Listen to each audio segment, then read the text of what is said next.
Hi there! For today's off-topic video I'm going to talk about something a little bit more serious than usual. I usually like to keep off-topic as something fun and interesting, but today I really need to talk about something quite serious. I mentioned once or twice before that last year I was diagnosed with anxiety and post-traumatic stress disorder. It's not really something I've talked about a lot, but I have mentioned it a couple of times over the courses of my videos, and it's not really something I talk about a lot in general, even though I probably should talk about it more than I do. But what has really spurred this along this week is mostly disappointment, really. I'm just really disappointed in people in general and people's attitudes towards mental illness.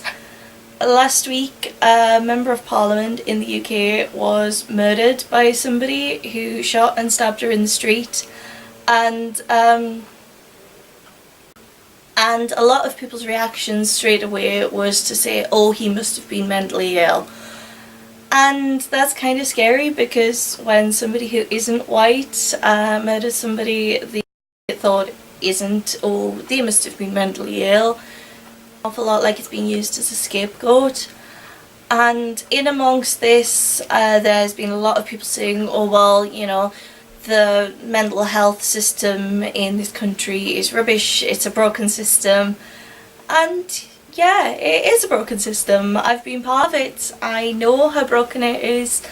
A huge problem I had when I was trying to find treatment for my anxiety was that I was having panic attacks, but they're not the same kind of panic attacks that a lot of the information about panic attacks was. And so I explained how my panic attacks happen.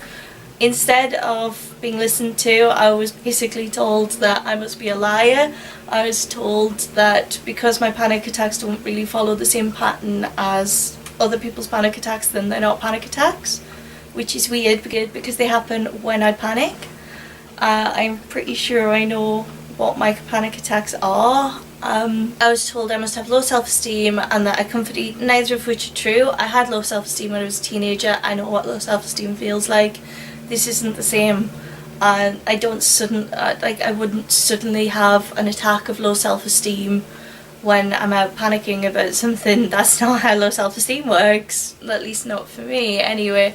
And for a lot of the time it didn't feel like I was being listened to. So I would agree that the mental health system is broken.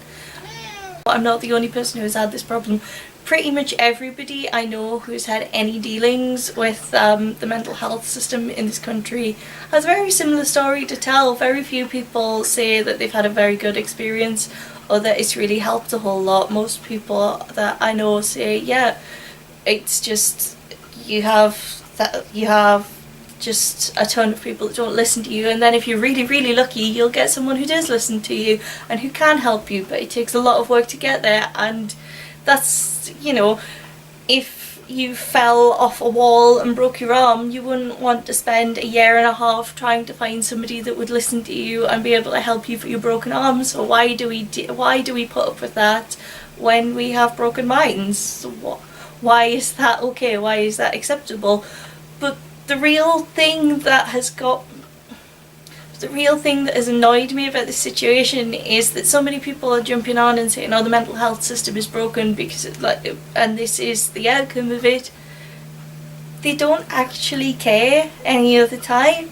They're just trying to use the broken mental health system as a scapegoat. They're trying to people like me who suffer from mental health problems and have to try and get the best out of this totally broken system. They're trying to use us as a scapegoat and an excuse for a man murdering somebody in the street.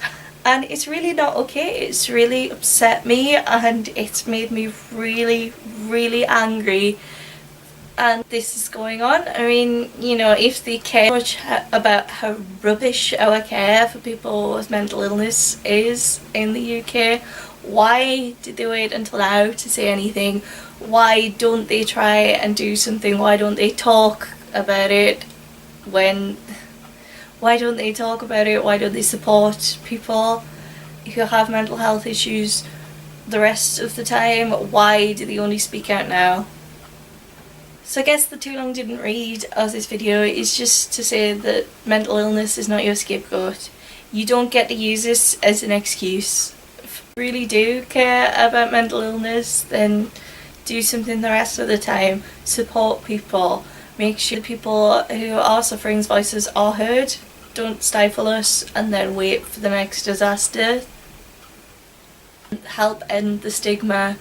Don't just use us as a convenient excuse the next time. And for this week, hopefully I'll be in a bit more of a cheery mood next week. My wrist is kind of feeling a lot better, so I might be able to dye these atrocious roots by next week. And I'll see you then. Goodbye.